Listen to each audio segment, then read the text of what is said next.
আজকে সেপ্টেম্বরের 19 তারিখ 2025 সাল। এই মুহূর্তে আমি আছি ঢাকার মোহাম্মদপুর একটা মাঠের ভিতরে। এটা খেলার মাঠ, অনেকটা কি বলবো, একবার এখানে আসছিলাম। মাহফুজ আমাদের সাথে আছে। একটা বিষয় আমি বলতে চাচ্ছি যে আল্লাহকে সেজদা করার ব্যাপারে দুই ধরনের সেজদাকারী আমরা দেখতে পাই। এক ধরনের সেজদাকারী সরাসরি আল্লাহকে সেজদা করে, তো সেক্ষেত্রে দেখা গেল কি যে ইবলিস বেহেশতের ভিতরে আল্লাহকে সেজদা করছে। আমি আর একটা বিষয় গবেষণা করে দেখলাম যে আল্লাহ পাক আদম সৃষ্টির আগে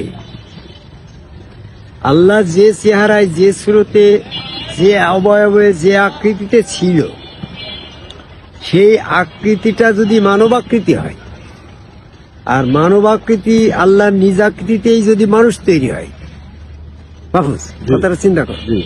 আমরা তো জানি তরিকতপন্থী মানুষগুলো আমরা এটা বিশ্বাস করছি যে আল্লাহর নিজ আকৃতিতে মানুষ তৈরি। তাহলে মানুষ তৈরির আগে আল্লাহ, বর্তমানে একজন মানুষ দেখতে যেমন মানুষ তৈরির আগে আল্লাহ নিশ্চয়ই দেখতে তেমন ছিল। হ্যাঁ, যদি তাই হয় যে একই আকৃতিতে, তাহলে তো তাই। তো এটাই আসে যে আল্লাহর নিজ আকৃতিতে যদি মানুষ তৈরি হয়, এটা যদি কোরআনের আয়াত হয়, এটা যদি আমাদের বিশ্বাস হয়, তাহলে মানব তৈরির আগে নিশ্চয়ই আল্লাহ একটা মানুষের মতো ছিল। ওই মানব আকৃতিতে ইবলিস তো আল্লাহকে সেজদা দিয়েছে। তো মানব আকৃতিতে আল্লাহকে সেজদা দিতে এখন তার আপত্তি কোথায়? এখন আপত্তি হচ্ছে এই জন্য যে আল্লাহ পাক যখন তার নিজ আকৃতিতে আদম তৈরি করে দিল, আর আদমের ভিতরে আদমকে ঢুকায়ে আল্লাহ সেখানে প্রবিষ্ট হইল। এখন আদমকে যদি, আদমের ভিতরে আদম আকৃতিতে আল্লাহ, এর ভিতরে যদি আদম না প্রবিষ্ট হতো, তাহলে সেজদা দিতে ইবলিসের আপত্তি ছিল না গো। কারণ ইতিপূর্বে তো ওই আল্লাহকে তো মানব আকৃতিতে আল্লাহকে তো ইবলিস ইতিপূর্বে সেজদা করেছে। কিন্তু পরবর্তীতে আদমের ভিতরে আল্লাহ যখন ঢুকে বলছে নাফাকতু ফিহিমের রুহি ফাকাউলাহ সাজিদিন, ওতে আমার রুহ ফুৎকার করিব, তোমরা সেখানে সেজদা করিবে, তখন কেন ইবলিসের আপত্তি হইল? এদের আপত্তির কারণ হচ্ছে ইবলিস স্রষ্টার দিকে স্রষ্টাকে সেজদা করবে, এতে ইবলিসের কোনো আপত্তি নাই। কিন্তু আদমের দিকে, সৃষ্টির দিকে স্রষ্টাকে সেজদা করতে ইবলিসের আপত্তি।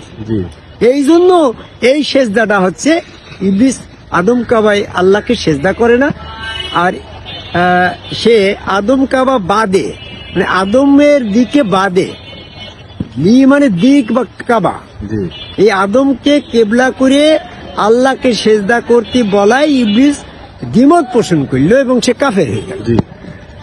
এই ক্ষেত্রে আমরা যদি মনে করি যে সেজদাকারী এখন দুই রকমের, একটা হচ্ছে মানব রূপে আল্লাহকে সেজদা করতে ইবলিসের আপত্তি নাই, সে সেজদা সেখানে করছে, কিন্তু মানব সংশ্লিষ্ট আল্লাহ, মানব রূপী আল্লাহ আর মানব সংশ্লিষ্ট আল্লাহ। তো আদম তৈরির আগে আল্লাহ ছিল মানব আকৃতিতে, ওই আল্লাহকে সেজদা করতে ইবলিসের আপত্তি নাই। ওই আল্লাহ যখন আদম সংশ্লিষ্ট হয়ে গেল, মানব সংশ্লিষ্ট হয়ে গেল, তখন ইবলিস ওই মানব সংশ্লিষ্ট আল্লাহকে আর সেজদা করবে না। তদ্রুপ ভাবে আজকে যারা আমরা আল্লাহকে সেজদা করছি, সে আরো সাজিমে আছে বা মৃত্যুর পরে আমরা আল্লাহকে যাবো, পাবো, সেজদা করব, এই বিষয়ে বিশ্বাসী যারা আছি তারা সরাসরি আল্লাহকে সেজদা করতে আপত্তি করছে না, ইবলিসেরও আপত্তি নাই। এই ধরনের মানুষও যারা আল্লাহকে সেজদা করছে, এরা ইবলিসের, তাদের সেজদার সাথে ইবলিসের সেজদার কোনো পার্থক্য নেই, একই। আর প্রকৃত মুমিনের সেজদা হচ্ছে যে মানব সংশ্লিষ্ট আল্লাহ রসুলের হাত, আল্লাহর হাত রসুলের পা, আল্লাহর পা রসুল সুরতের ভিতরে, আল্লাহর রসুল কেবলা, রসুল সুরতকে কেবলা করে ওখানে আল্লাহকে সেজদা করা, এইটাই হচ্ছে মুমিনের পরিচয়, এটাই হচ্ছে মুসলমানের পরিচয়। আয়োজন বলল, আমাকে যদি কেউ ভালোবাসতে চাও তাহলে রসুলের কাছে, আমাকে যদি আল্লাহ বলছে আমাকে যদি আনুগত্য করতে চাও, তো সেই সেজদা আনুগত্যটা রসুলের করলে আল্লাহর করা হবে, রসুলের কাছে বায়াত হলে ওই বায়াত আল্লাহর করা হবে। সূরা নিসার 80 নম্বর আয়াত এবং সূরা আল ফাতির 10 নম্বর আয়াত। তাহলে রসুলের দিকে আল্লাহকে সেজদা করাটাই হচ্ছে প্রকৃতপক্ষে মুমিনের সেজদা, মুসলমানের সেজদা। আর আদম কাবায় আল্লাহকে সেজদা বাদে অন্যান্য জায়গায় ভাবে সে আকারে করি আর নিরাকারে করি, সেটা যে সেজদাই হোক সেটা মানব দিকে নয়, ওই সেজদার হচ্ছে ইবলিসের সেজদা। তাই আমরা যদি প্রকৃতপক্ষে বর্তমানে যে সমস্ত মানুষ আছে জামাত ইসলাম করে, চরমোনাই, ফুটপুরা, মানিকগঞ্জ, আটরশি পীর সাহেবের কাছে বায়াত হয়েছে, হেজবুত তাহির, হেফাজত ইসলাম, কাদিয়ানি বা এরকম ভাবে মাদ্রাসাপন্থী মৌলানা মুফতি সাহেবরা চুলদাড়ি টুপি পাগড়ি জুব্বা পরে দাড়ি লম্বা করে মোসকাইটি ফেলছে, এই শ্রেণীর মানুষগুলো আদম কাবায় আল্লাহকে সেজদার বিরোধী। এরা যে আল্লাহকে সেজদা করছে ওই সেজদা ইবলিসও করে। প্রকৃতপক্ষে এই ধরনের সেজদাকারীরা মুসলমানের পরিচয় বহন করে না।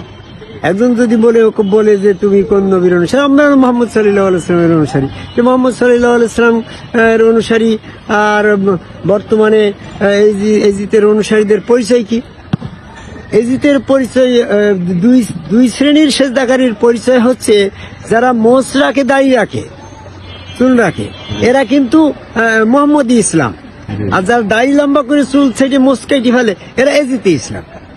এজিত ইসলামের লোকগুলার পরিচয় হচ্ছে এরা আদম কাবে আল্লাহ সেজদা বিরোধী। আর হুসাইন ইসলামের, মোহাম্মদ ইসলামের পরিচয় হচ্ছে যারা গুরুর কাছে বায়াত গ্রহণ করে সেই আদম কাবে আল্লাহকে সেজদার মাধ্যমে তারা আল্লাহর কাছে আত্মসমর্পণ করে, এরা হচ্ছে আদম কাবাই সেজদার মাধ্যমে আল্লাহকে সেজদাকারী।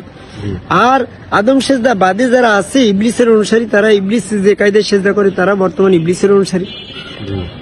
তো এই দুই ধরনের সেজদাকারীদের বিষয়ে আল্লাহ পাকের কাছে কবুলিয়ত সেজদা কোনটা, সেটা হচ্ছে পরীক্ষা করার জন্য আল্লাহ তখন মানব রূপ ধারণ করে সেজদা দিয়ে পরীক্ষা করবে যে যারা যারা দুনিয়াতে এরকম ভাবে আদম কাবে আল্লাহকে সেজদা করে নাই তারা ওখানে করতে পারবে না।